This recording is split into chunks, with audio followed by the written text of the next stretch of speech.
So unmute yourself first and then turn on your video. Okay, so I'm just gonna mute myself now.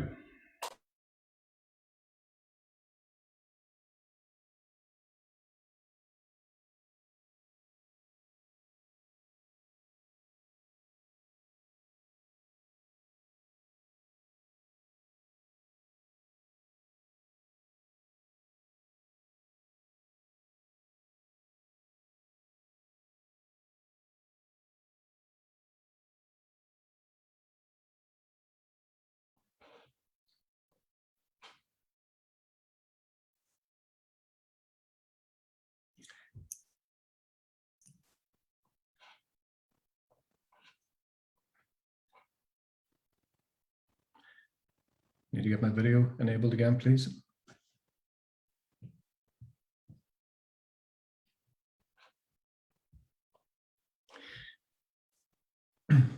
Good morning, welcome everyone. Welcome to this community discussion forum on benefits of singing and music and how we can use those as tools for recovery in the post-pandemic or current pandemic era that we're in. My name is Colin Duffy. It's my pleasure today to host a conversation with some very talented and experienced people of all professions, from choral directors through to healthcare workers and community workers who are helping with the health and well-being of the community. And we're going to have a conversation today to talk primarily about recovery, how music and choirs might play a role in helping our communities to recover from many of the lasting consequences of the pandemic on our society, be they isolation because we were locked down, or kind of just general independence or community outreach. So I'm going to start introducing some of the panelists first, and then they're going to tell you a little bit about themselves. And we've got a mixed variety here from all over the world, everything from our roving reporter in Templemore, Dr. Joe McAvoy, to Emma O'Brien, who's in Melbourne, Australia. So I'm going to start with Emma, because you've come the longest way, so to speak. So Emma, good morning. Do you want to come and say hello and introduce yourself? Good morning and good evening from Melbourne. We were saying earlier, it feels a bit like Eurovision, doesn't it? But hello, everybody. My name is Dr. Emma O'Brien. I'm the head of music therapy at the Royal Melbourne Hospital and also the head of our scrub choir, which is part of your choral trails. And we were approached last year by you, and it's been great to connect virtually. And I'll be really interested in this conversation, and hopefully I can share what we've done in the healthcare setting in the pandemic here in Melbourne, Australia with you all. Brilliant. Thank you very much, Emma. And we also have, just jumping about here, Brona Cooper from the Bogside and Brandywell Health Forum. Brona, do you want to say hello and give us a quick intro? Hello, everyone. My name is Brona Cooper, and I am the Spring Social Prescribing Coordinator for the Bogside and Brandywell Health Forum. So social prescribing is about concentrating on the social model of care. So a lot of patients go to their GP and present symptoms other than what the doctor can treat with medication. They make a social prescription and they are service. So it's about finding support for the individual that they can connect with within their own doorsteps, within their own communities. That's great, Brona. Thank you very much. I know we're having slight difficulties with the internet this morning, but that came through loud and clear, so everything's good. Thank you. Let's jump to Margaret McNamee. Margaret, I've seen you in action in some cases, and you have a fantastic rapport with your choirs. Could you tell us a little bit about the groups that you work with? Thank you, Colin. Yes, I am a community music facilitator, and I work in the fields of dementia. I work in mental health, and currently I am employed to work in learning disabilities. So I've covered a lot of areas in the community music scene here in Derry, and kept busy. Really enjoy it. So thank you for enjoying our show. Yes, I'm ready to Colin. It was very good. It was full of energy. I've never seen so many happy participants. It was great. And let's jump about a bit. Dr. Joe McAvoy in the car, currently on duty and vaccinating just nearly as we speak. But good morning, Joe. Do you want to say hello? Morning, yes, I'm Joe McAvoy. I'm a GP in Bayview Medical Centre, which is based up in Creggan in Derry. And we have various patients who are involved in many of the choirs around the area. I've been involved in a very casual basis in some of the choirs around Derry as well. And my son has been part of Codetta for the past 10 plus years. He's now moved to Manchester, so may have to relinquish that. But that's my involvement with choirs. But certainly a good interest in music from the point of view of social participation as well as just enjoying the music in general. So glad to be part of the discussion today. Very good. Thanks, Joe, for joining. And I think we also have Siobhan Heaney. Siobhan, you have a multitude of choirs on the go. I've never seen so many, but you're obviously doing fantastic work and have a big impact on many people's lives. Do you want to tell us a little bit about some of the choirs you're working with? Thanks, Colin, and hello, everybody. Yes, I'm based here in Derry as well, and I run Sing Tenacity, which is a way of looking after your health through music and song. Our strapline is improving your health one song at a time. And through Sing Tenacity, I have gathered up a collection of choirs ranging from the Pink Ladies Cancer Support Choir to the Northwest Cancer Centre Staff Choir. I also have Momentum Community Choir. We have a choir, we've actually two choirs now through our local health trust. One is Song for the Soul, and a new one that's just come online in the last couple of months, and they have entitled themselves the COVID Shakers. So it is an eclectic mix, but the one thing we all share is a love of music and love to feel the benefits of singing together. So delighted to be here today. Thank you. Thank you very much. The COVID Shakers, that's a fantastic name. I hope they do shake it out of the system. And last but definitely not least, with Bernie Doherty. Bernie, tell us a little bit about the choirs that you run, the type of work that you do. Thanks, Colin. I run a community music school called the Music Box. So we offer sort of affordable and free music opportunities for people of all ages. And I also create programs around social emotional learning in music to sort of embed the benefits of singing and playing music for people. So I have children's groups for sort of everything from early years through singing groups, guitar groups, and also pre-COVID we had a beautiful Inishowen Choir of Ages with about 90 members and a 7-piece band, all age sort of age 7 to well into 80s, and we're really looking forward to getting back to that as soon as we can. So just really it's all about the joy of music and the lifelong benefits long after you leave our choirs and singing groups that will stay with you because of music. Good. So we're going to walk through kind of a conversation, explore a little bit about what music's like and the benefits it brings, and then what the impact of the pandemic has been, and then working our way through to what can we do about it. So I'd like to start with Siobhan. Siobhan, you've got a bunch of choirs on the go, and these were all, like all of our choirs, they were going and they were delivering good and value to the community in pre-pandemic times. Tell us a little bit about what you've seen from some of your members about how they, maybe have changed, or the journey that they went through as they participated in choirs and how it helped. Yeah, I think that's a very interesting point. You see people, you meet them, and some of the choirs now have been going almost 10 years. So you get to know a little bit about them and you get to hear their personal stories. You don't often hear that at the start, but you have people joining a choir. We have one lady who's in her 80s now who came 2 years after she lost her husband. So it was a matter of dealing with her grief, and was encouraged by family she had always loved singing, was encouraged by her family to come along. And that little lady was sitting in front of me just the other night, singing her heart out, and loves her choir and loves that connection that she gets with everybody.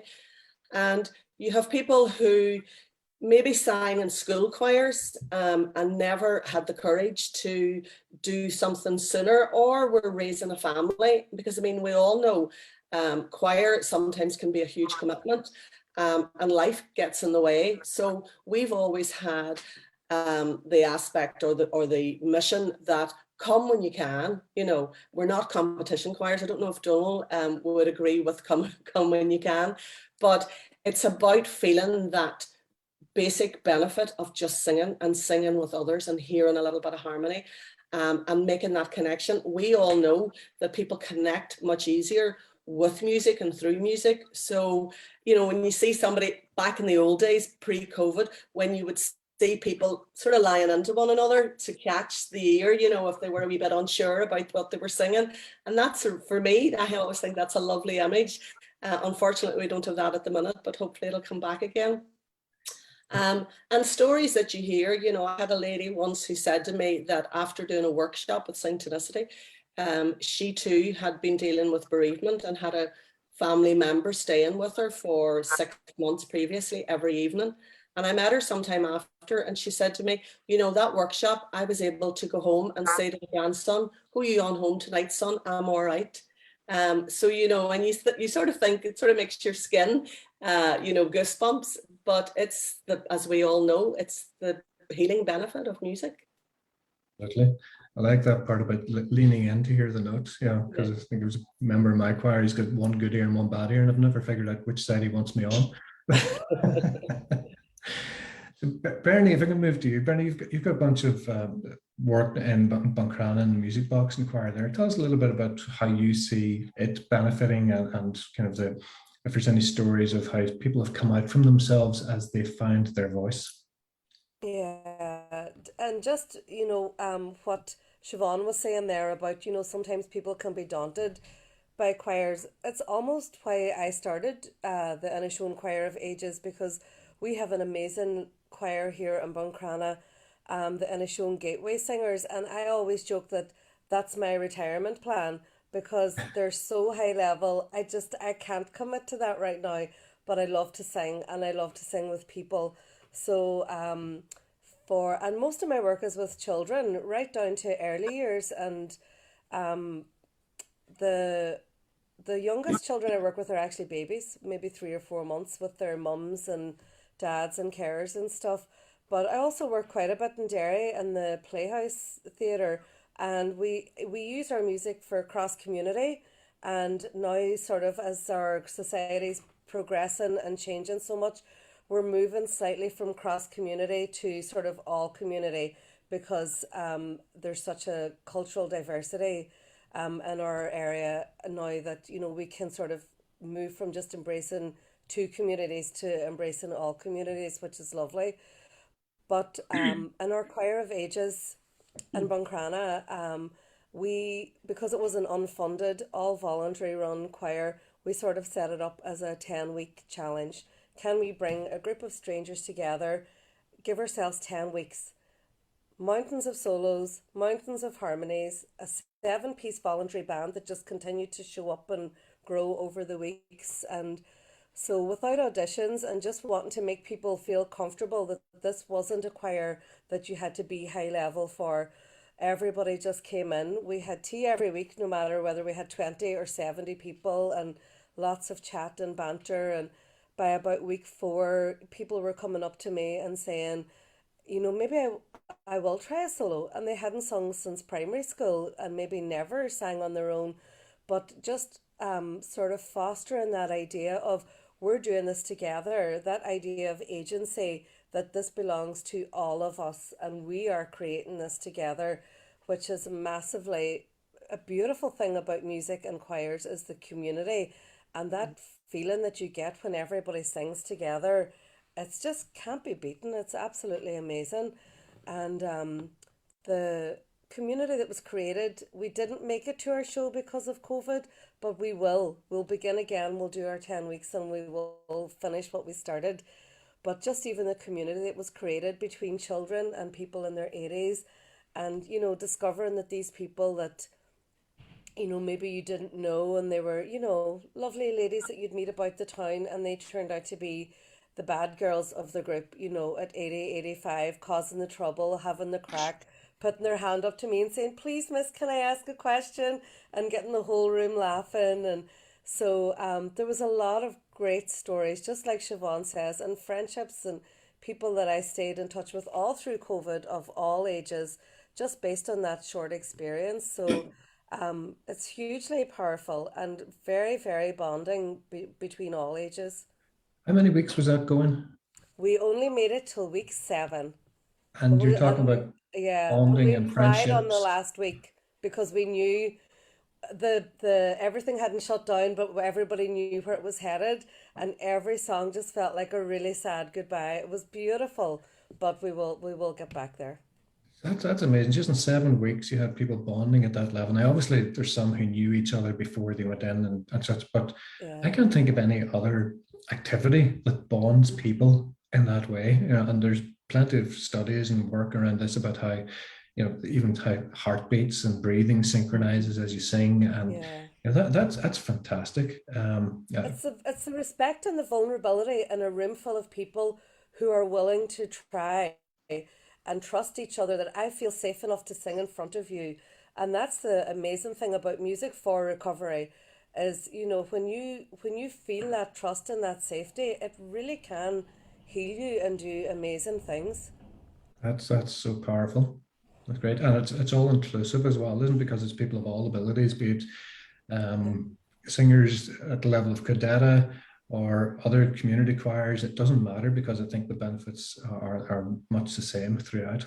Yeah, and you just have to be willing to, take a song, and you might have the key set and everything else, but then someone says, I might sing a solo, and all of a sudden you have to put in a key change in the song to facilitate that.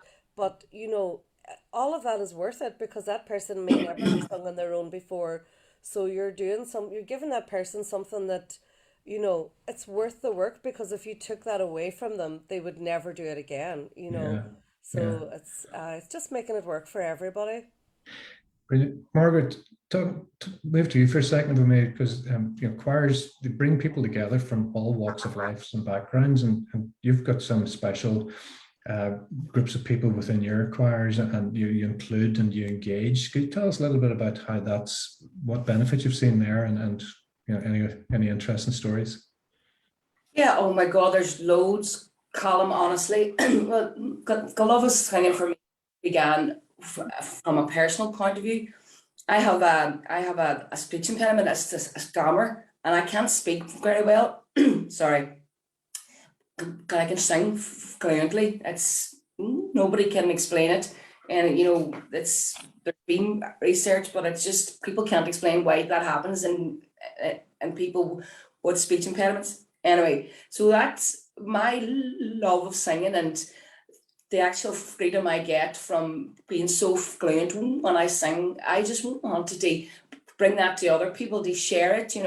So it's very interesting, and particularly to dementia, which is a field I've worked in. There's key parts of the brain that aren't affected by dementia, and one of those is the musical memories section of the brain. I don't know, Dr. Joe probably say it's a certain name and of it. I'm not sure of that, but there's a part of the brain that holds the musical memories from when you're a child to an adult.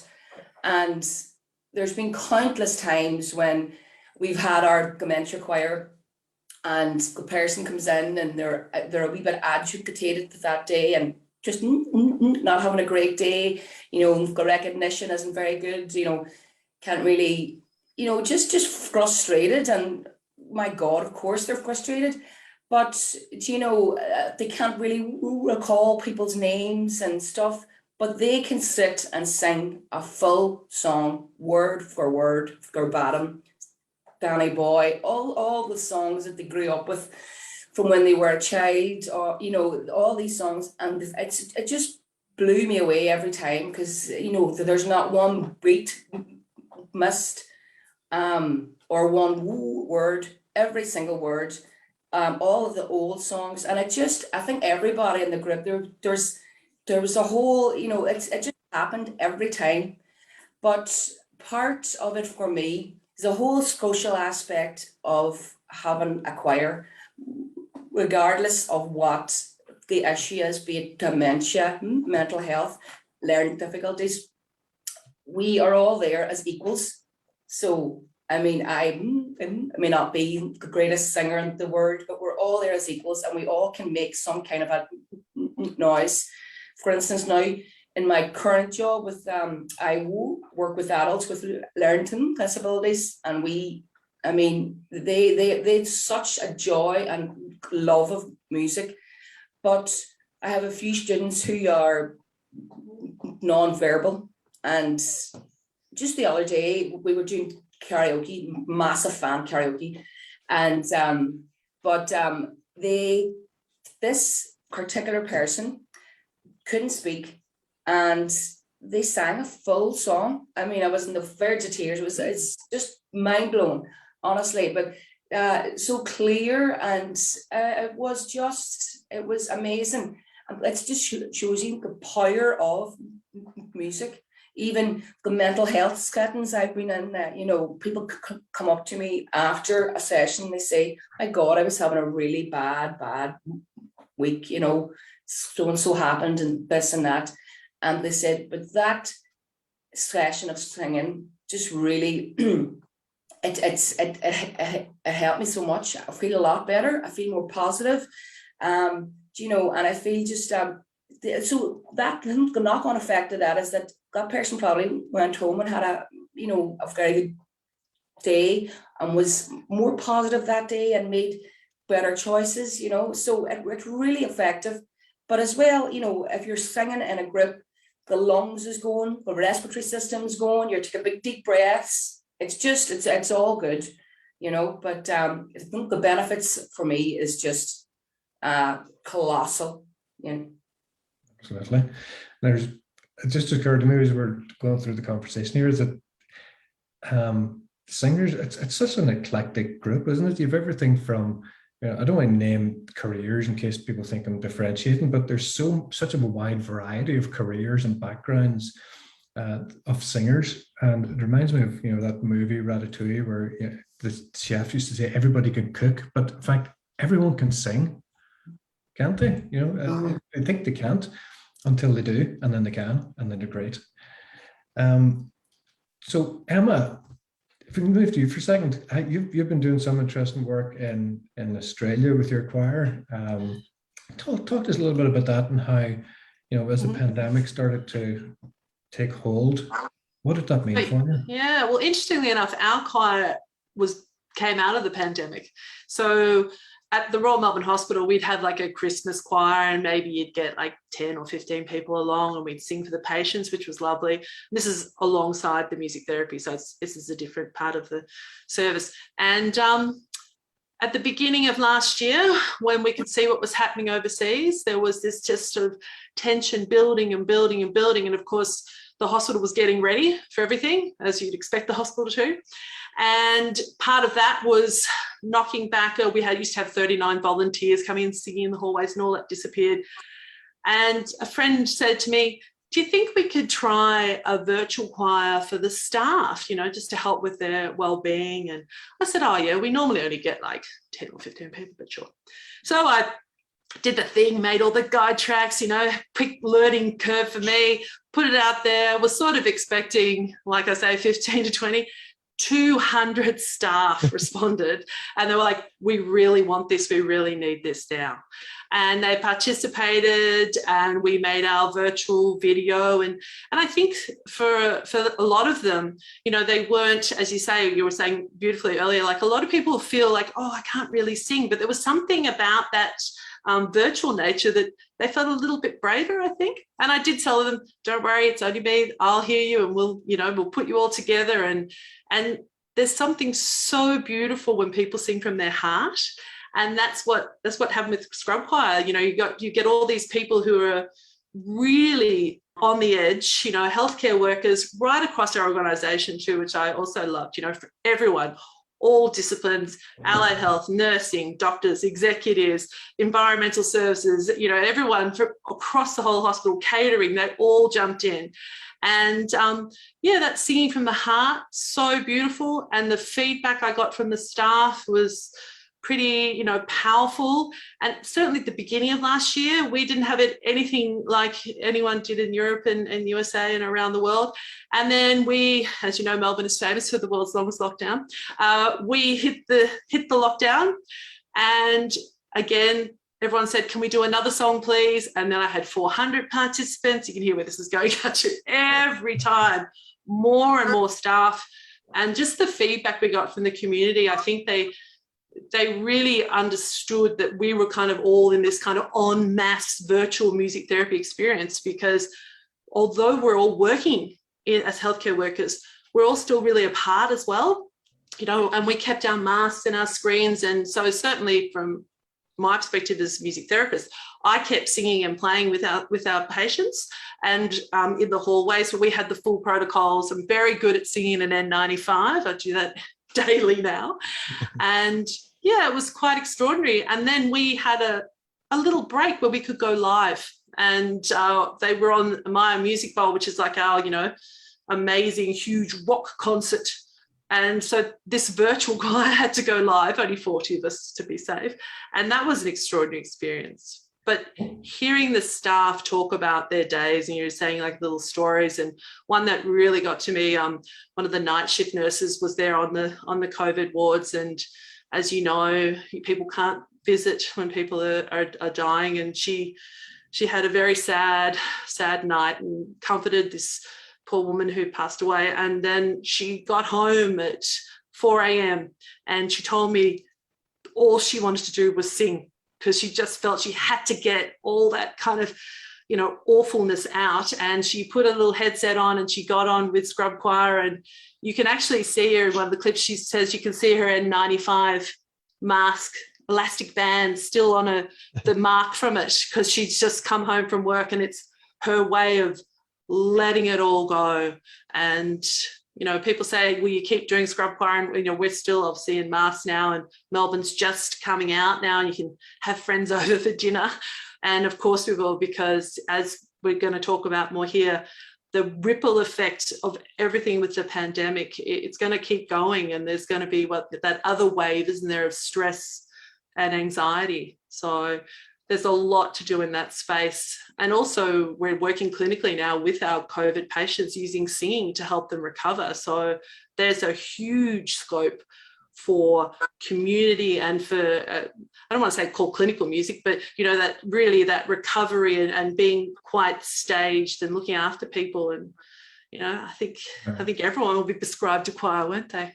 And we've heard of social prescribing, but you know, if you think about the term in medical terms, you're given a prescription. Most people get a cream or a tablet, right? But then suddenly you've got a prescription for join a choir. You know, that's a new concept. And Brona, maybe you could talk to us a little bit about how, you know, this social prescribing idea took off, and what you're working with that helps in that area. So as I said just in the introduction, social prescribing was brought on because it was really looking at an individual as a whole. And so whenever they were coming to the doctor was treating like the symptom, but sometimes they didn't have enough time to look at what was the root of, you know, these symptoms, because they are so under so much pressure, and they only had 10 minutes. So they would be referred on to us, and we had that time to invest and sit to them and say, what is causing your anxiety? What is going on in your life? You know, do you create like these symptoms? And a lot of the time people had lost like a sense of purpose. People were lonely. And then that was resulting in anxiety and depression. So we just really sit down with a person, and it's a really holistic approach of looking after their health and well-being, and saying, you know, what is important to you right now? What is your main support need? And the GPs were finding there might have been a lot of older people that were really lonely and was using the GP practice as a befriending service, but really they just needed a friend and they needed someone to talk to. A lot of the time we would get to people that have no routine during the week, and they were just sitting at home, and again, losing that sense of purpose. And we all know it's a human need to connect with other people and to have a sense of belonging and to have a sense of community.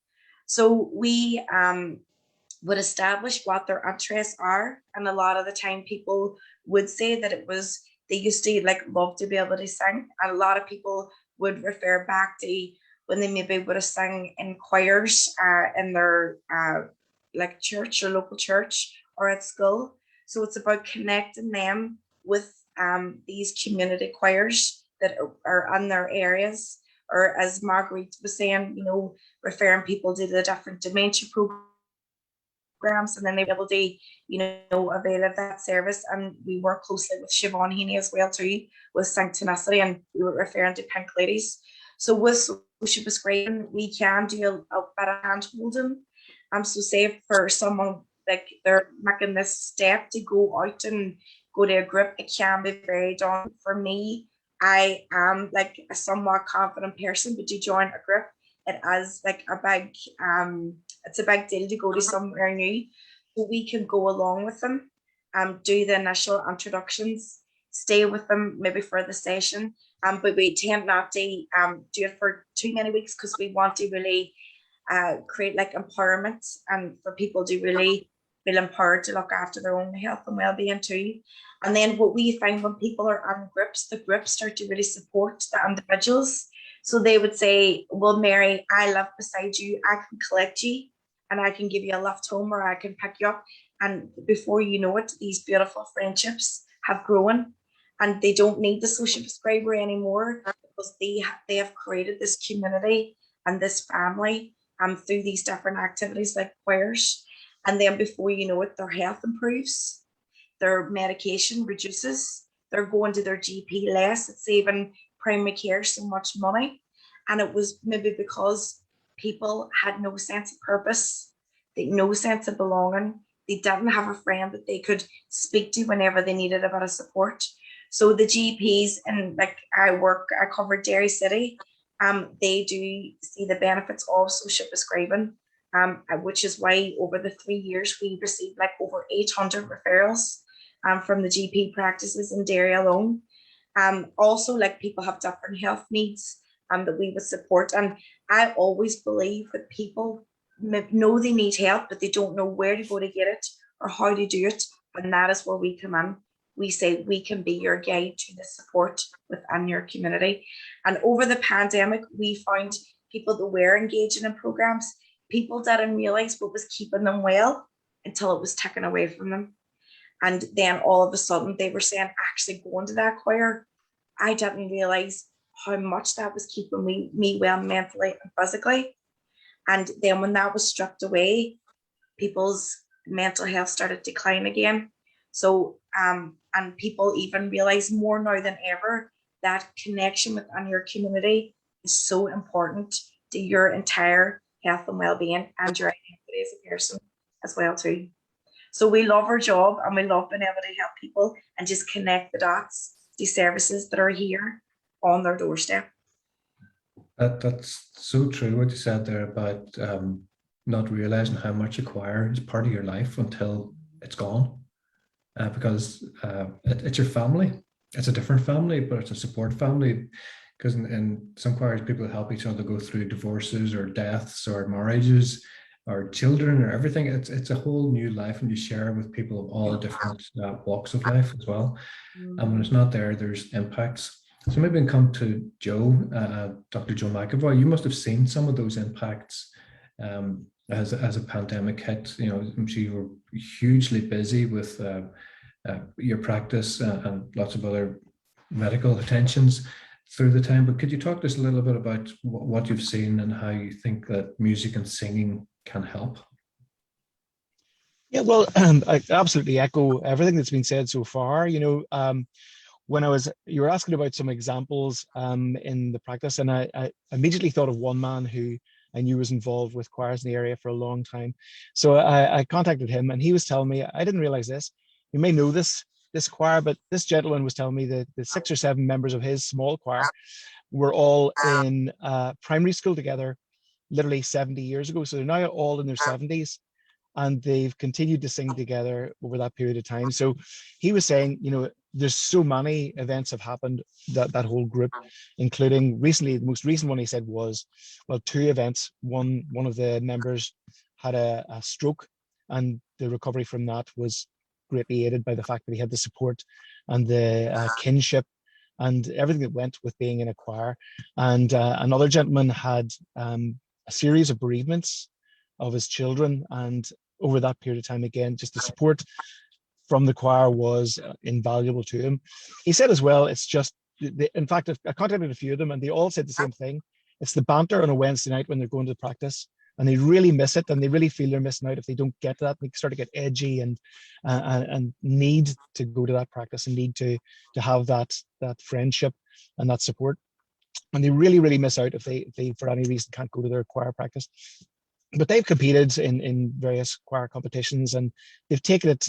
You take it in a relaxed form in some ways, and they say as soon as they get the competition, then they really go for it, and they really feel the edge of the adrenaline kicking in. And I think that's important too. I think Bruno mentioned there about the difficulty getting people to take the initial step to go to a choir, and I think that is very, very difficult, and that's where we could certainly encourage people to go along and take the first step. And once they've done that first step, they don't need the social prescribing, because they really, really want to go and really want to be supported by that kinship and that the whole event of being in a choir. But it's interesting as well what Margaret was saying there about the dementia.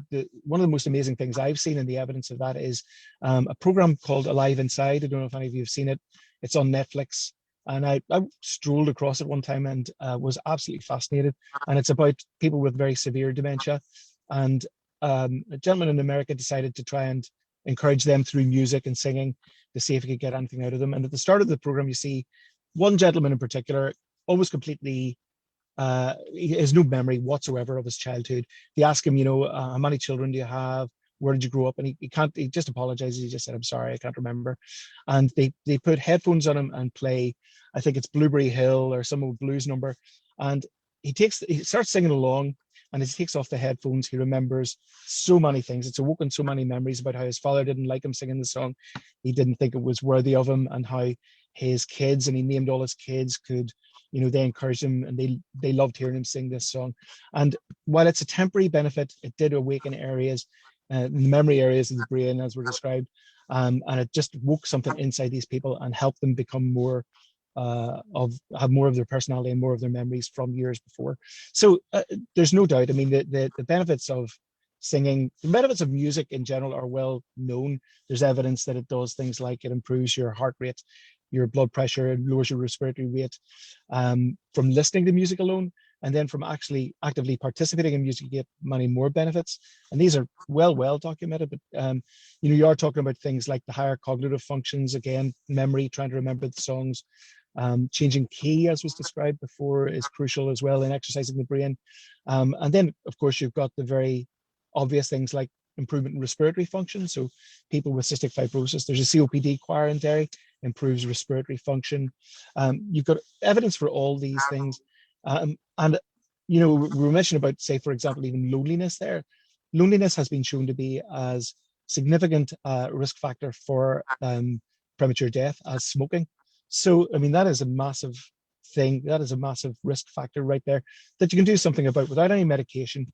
And, again, in the social prescribing that we've described, it's invaluable in benefiting those. But even things like they've shown measured benefits in stress chemicals. For example, you can measure levels of cortisol in the blood. You can measure levels of cytokines, which are inflammatory chemicals. And these all come down when you're participating in a choir, participating in group singing.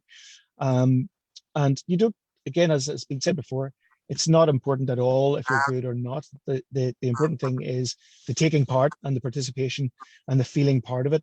I mean, if you're in a good choir, I guess you get even more benefits, but the important thing is taking part. In certain cultures, they don't have this concept of not being able to sing. They just don't understand it at all. They say if you can speak, you can sing. If you can sing, then you can sing in a choir. So they just don't understand the idea that people say, oh, I can't sing, that everybody can sing. But yeah, there's many things that come to mind with this. For example, another of my roles would have been to be doctor for Derry City Football Club, and the singing there is a massive part of. I wasn't really a football person until I came to that job, and I realized just how important it was. The singing, the banter, the nearly competition in singing with other teams is not quite, but nearly as important as what goes on the field. And one incident there, about 10 years ago, Derry City were involved in European football for a brief time, and we were all going to Malmo for one of the matches, Gothenburg for one of the matches, and the Brandywell Choir, as they're known, weren't allowed to take their big bass drum.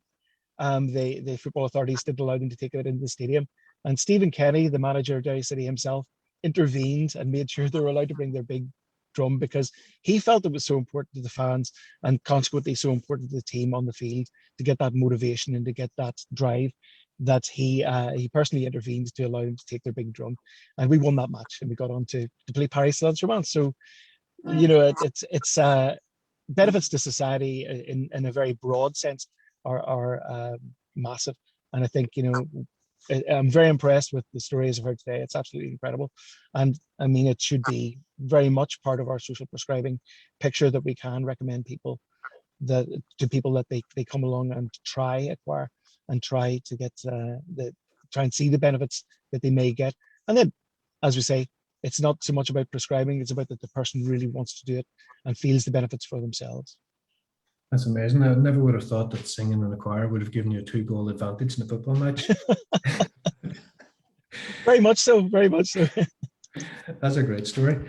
So we've talked a little bit about the benefits and who sings, and everyone can sing. It's really people from all walks of life, and I think the challenge now is, how do we help people find their voice? And this is kind of an open question to all the panel. How might we enhance the culture of singing, which we do have in the city? How might we raise that up a level so it's broader and bigger? How might we do that? If I might come in there, Colm, I think what we're currently doing is a really good step towards it. Having the choral festival, the choir festival, is another way. It just gets that, and I think particularly the community, I know I'm biased, the community part of the festival, because you end up, you've choirs singing in areas that they normally wouldn't. I mean, in the past, we've gone to the bingo and sang in the bingo hall, and it is amazing how people stop and listen. So long as you're out before the bingo actually starts, you can't keep it late. But it is a challenge, I think, to get people, from what Brona was saying as well, making that first step. Because often when you do a performance in the past, you'll have people coming up and saying, oh, I love that. And when do you practice? And what nights do you practice? Oh, that would be great. And you think, brilliant, we've got another member. And then you never see them again. Because from that initial stage of feeling, I'd love to be part of that, then everything else gets in the way. And also, I think a challenge that I've always had, I'm always looking for men, but it's men for the choir. What Joe says, where do men sing? And I know the choir tomorrow at the festival is going to show the Brandywell program that they did. Men love to sing. They love to sing in rugby matches and football matches. They love to sing in the pub, but it's trying to, and they feel the benefits of that. So it's trying to move them then into a choir situation, which is always a challenge. But I think just getting out there and singing and keeping events like this going is one way of raising the awareness. Trying to get children from an early age involved. I love the idea of the cross-generational choir that Bernie has, having those projects where you get everybody together coming along, I think is a start. For me, I would say I feel even though it's community music, and I try to keep it very light-hearted and warm for the children, but I also feel the weight of giving them a future in music in some way. So I spent a lot of COVID researching social emotional learning in the arts so that I could better give children a voice within their own music experience. So it's less of a, you sing this and you sing that and don't sing it this way. And, it's more about their whole selves, their self-awareness, their collaboration skills, responsibility and decision making, and also having some ownership over the direction that we're going, the songs that we're singing, and all of that. So for me, I think that's it's really how we change everything. We start with the young people and we give them a solid foundation that, you know, they may veer off it in their teens, but they will come back to it, you know.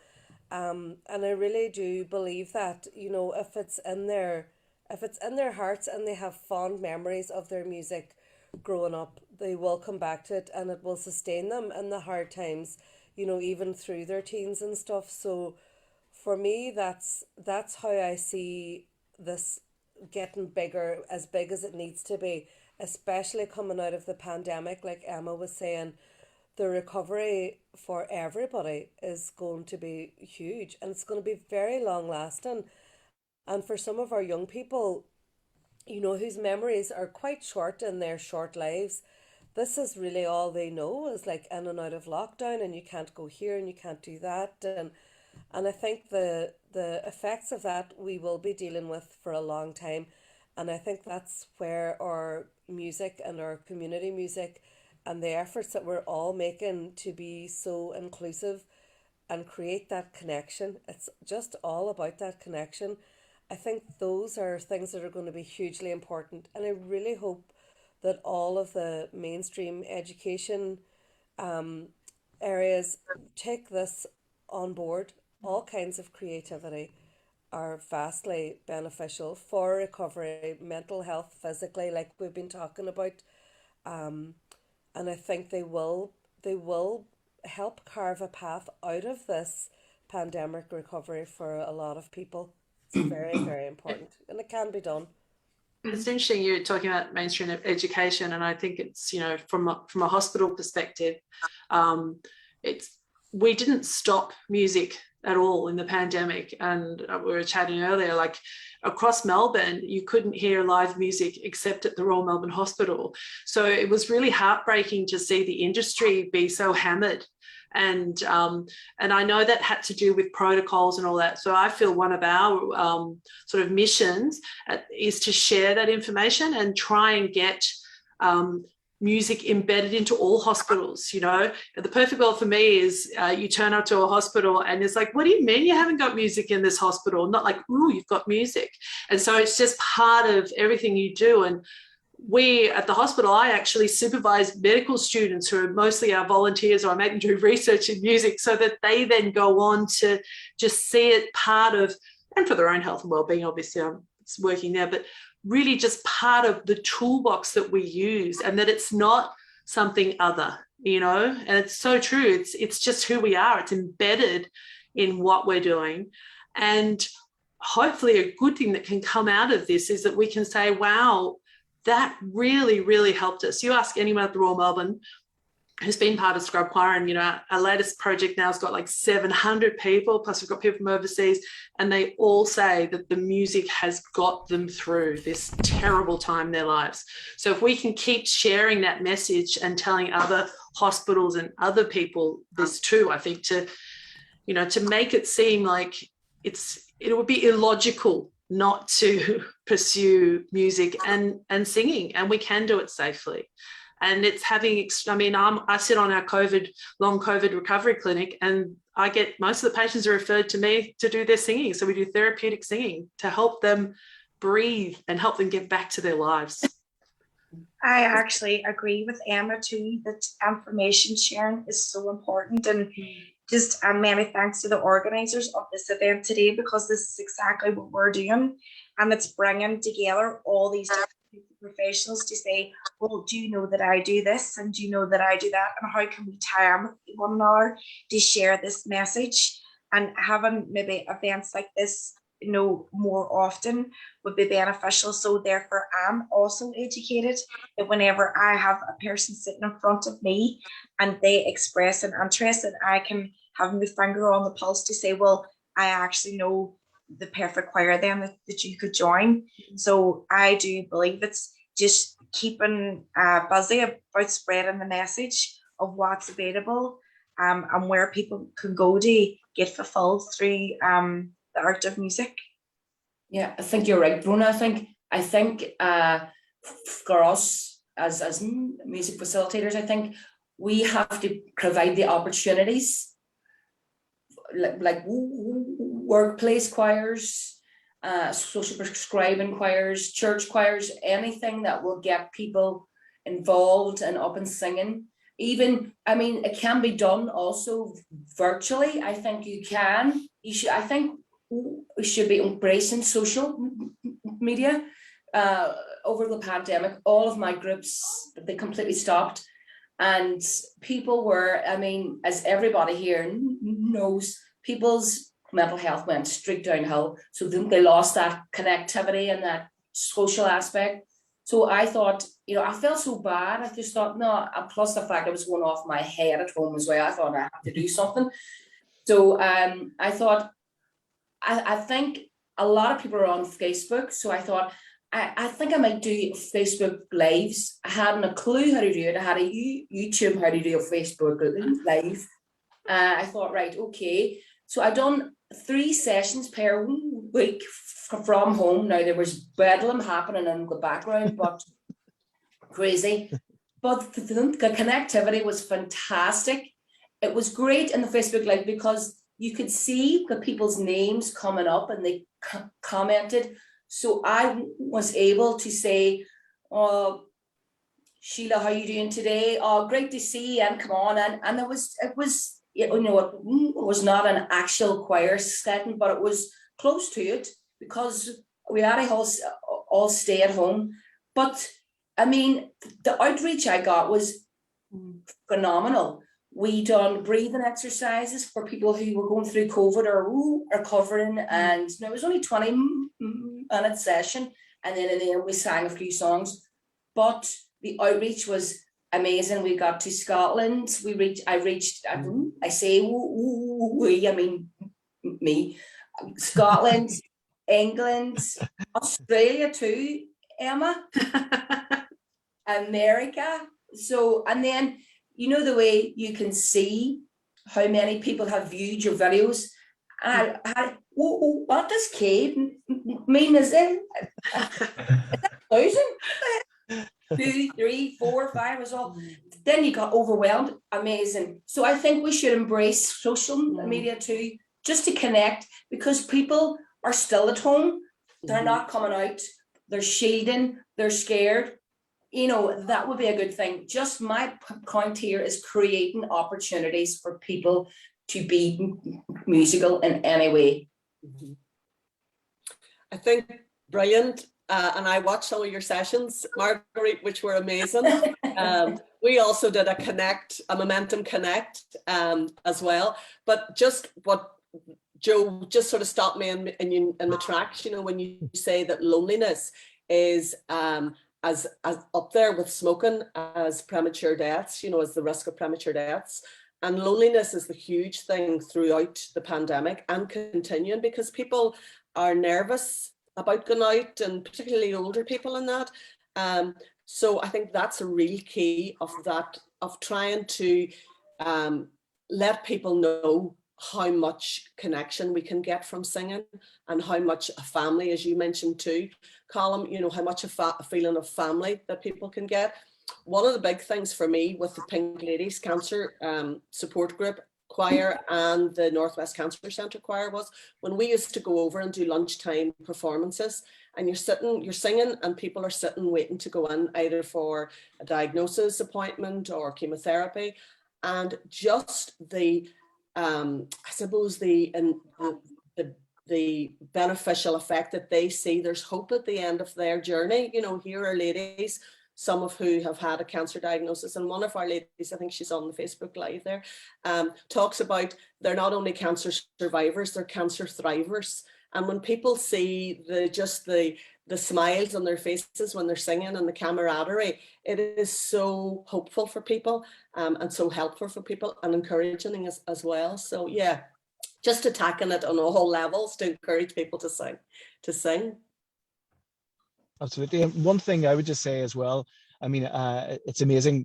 One of the first things I heard when I asked in the surgery about some of the girls in our practice, our receptionists are in various choirs, and Marguerite, they did mention your videos. They said they're absolutely amazing.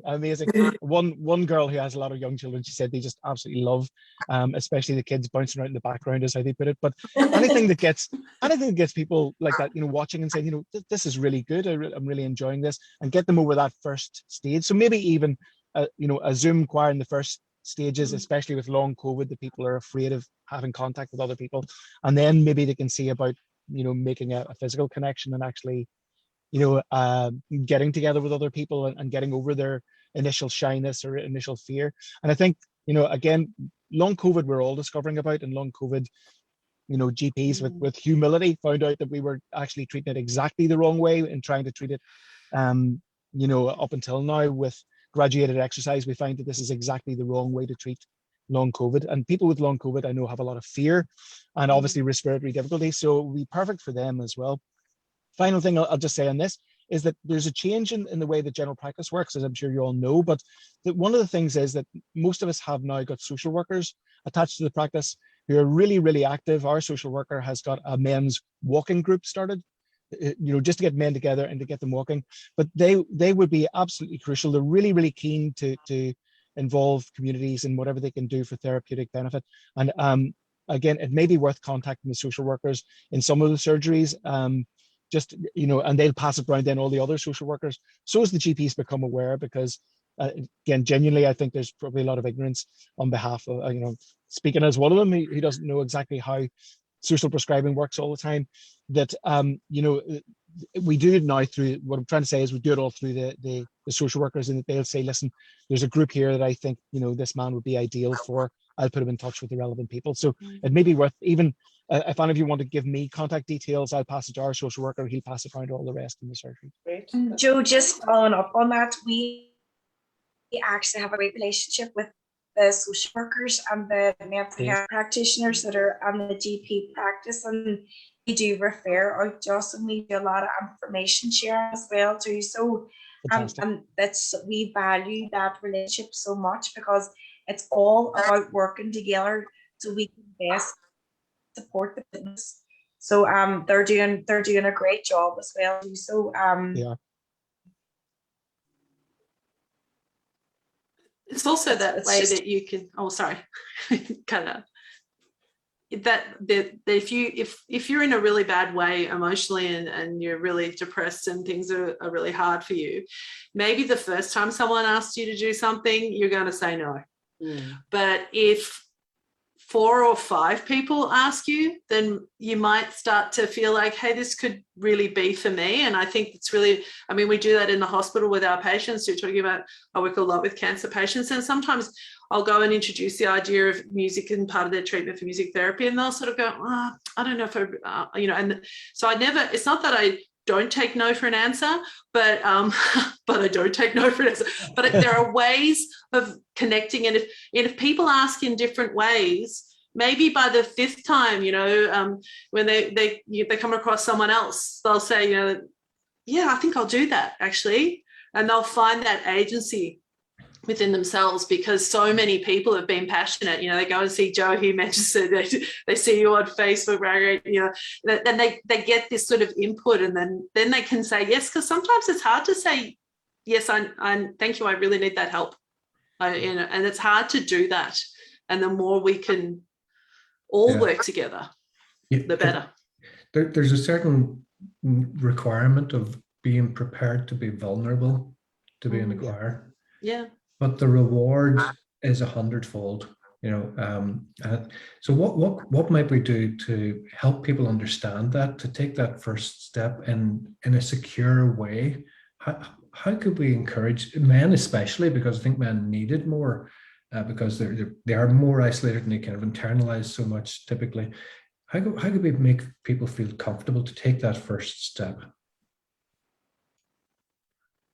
I think as well too, it's going to them and approaching them, and saying, like, a lot of the time, instead of saying, like, come to us, we can go to you. So if there's an established community group or an established men's club, going to the men and saying, let's try it out for a session, and put the feelers out, and then maybe develop something more structured there after that. I think that's always like a good approach. And then, just as everyone was saying, like even Emma, it's like utilizing our own motivational interviewing skills, to make a connection with someone, doing a wee bit of hand holding if they do need it, and supporting like the individual, or like providing, as Marguerite saying, them opportunities to make them connections with people. So it's really about letting people know what's available and maybe bringing it to them. So it's not such a big leap of them coming to us. Meet them where And they also- are, both Yeah, and emotionally you- and physically. Yeah. Yeah, and your choir members, they're your best referral, aren't they? You know, someone shares a story about what's happened to them. They're the ones that are really going to help. I think sometimes, you know, as professionals, sometimes we think, oh, well, I better sort this. But sometimes that story sharing, you know, if I think of the healthcare workers and how it just kind of grew, and then someone go, oh, I don't know about this scrub choir, what am I doing? And they go, no, you should do it. It's really good. You just do. And then they sort of do all the hard work for me. And then and I think you've got so many advocates at your fingertips in your groups, and it's beautiful work. And look at this, let's talk about connection. I'm all the way from Melbourne and we're connecting. And that was because of our choir. It's fantastic. And I hope we keep talking. I was just going to say, it all comes down to connection. Mm. So if you get it right in the room with the choir members in front of you and they feel that genuine connection, you know, it will permeate out into the community. But I think it's also, I think it was you, Brona, was talking about information sharing and making sure that we don't forget. Like sometimes, you know, just because we have a big room full of people, hopefully again in front of us, you know, there may be someone just next door who doesn't even know that we're there doing this. And I think one thing that we shouldn't lose when COVID, fingers crossed, starts to dissipate even more is the online connections that we have been able to create.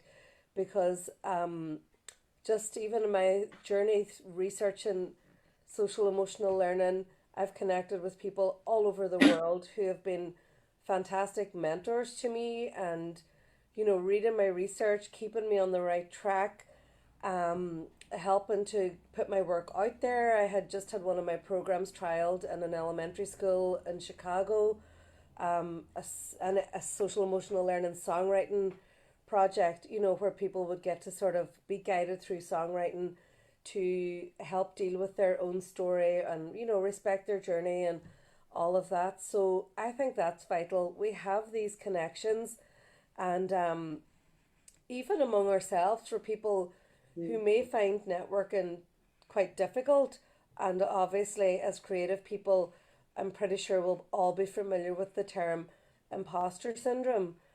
You know, and some of those barriers are a wee bit easier to break down online. So I would say don't lose those connections. Reach out, message people that you see online. I like what you're doing. Here's what I'm doing. You know, we're working on along similar lines here, and just keep making those connections, because I just find I learn so much from talking to other people. And sometimes when you're running a choir, it can be a bit of a tunnel. You're just there on your own. You're, you know, struggling with music and creating the whole repertoire and putting everything out there. So among ourselves and everybody that we sing with, it just keeps coming back to connection. It teaches us everything. I think that's right. I think the positive thing coming out of COVID and the lockdown, it has forced a lot of people to embrace the internet. You know, you really had no choice but to get to grips with everything. And it forced a lot of older people who were lonely and isolated to create an online profile, excuse me, on Facebook. But if the information is out there about what settings that us as facilitators can provide, if it comes up on Facebook or it comes up on some social media, information is power. And if people are aware of these groups and what is out there to avail of, you know, it's just getting, you know, it's taking those initial steps. And this choir festival, as Siobhan said, we're getting there, you know what I mean? But it's getting men involved, and as Brona said as well, just coming on from what she said, getting maybe I was brought in to do a series of singing with a men's group, and they said, you know, the person says, here's Marguerite and she's going to do some singing. Well, it was almost as if she could have said, here's Margaret, and she's going to decapitate everybody. It was like the horror on their faces. But by the end of the 4 weeks, I couldn't shut them up. They were loving it. Have you heard this song? This is a great song. Can you sing this next week? And I said, I'm not here next week. Oh, what? Are you serious? It's getting that, just starting it off and creating a monster. It's given a taste of what singing can do. But that, I think social media and getting the information out there is the key. That's fantastic. I love the way you talk there about it's like meeting them where they are, bringing it to them, bringing it to them physically in their men's sheds or whatever areas, or male and female or mixed. And internet, social media does exactly that. It brings it to them, brings it into their home through social media because it appears in their phone. And I'm wondering then how it's not just about men, it's all ages, men, women. How do we encourage them to kind of take that first step? I think this is maybe the call to action for everyone, because as you've said, and so many of you said so eloquently about how the choir festival is, it's almost like that foundation, that annual event. We really missed it last year, but it's really that recurrent thing that reminds us of the beauty and the value of singing. But how do we kind of keep that going through the year? I think that's the challenge. We've got your fantastic choirs with the directors here and others, but we need to be reaching out to everyone and asking them to take that step. What have you got to lose? There's so much to gain, be it family, be it friends, be it just the physical and the mental well-being aspects that come out from this. There's so much to gain and there's so much to do still. But I'm just looking at the clock. We're almost at time, and I know that we could carry on like this for pretty much the rest of the evening in Melbourne and the rest of the morning here in Ireland. But I've thoroughly enjoyed the conversation. You guys have got so much energy and so much enthusiasm and passion is just oozing out of all of you about what you do, be it from the medical or the social to the choirs themselves. And I'm just genuinely impressed and enthusiastic again, because I've really missed my choir, but you guys have really brought this back out again. But just one last word of thanks to you all for taking the time out, for sharing your passion and your love of singing and music, and looking after people and empathy with all of us this morning. But I'd like also to say thank you to the choir organizers. So Mairead, with your outreach program, you're doing great work there. The Choral Trail is fantastic. It's reaching so many people and touching lives that you could never touch in other ways. And the same to Fiona and Donald and the organising committee, Martin, and many others who are there organising this fantastic choir festival in extremely challenging times. And thank God it really worked this year. We were able to get out and have some live music concerts. But thank you all for that. It's been fantastic. Love it. Let's reach out to your friends, recommend, refer, and don't take no for an answer.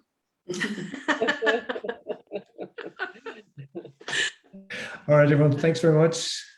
That's all. Thanks, Colin. Thank you. Thank you, guys. Thanks, Thanks, everyone. Thank you. Keep singing.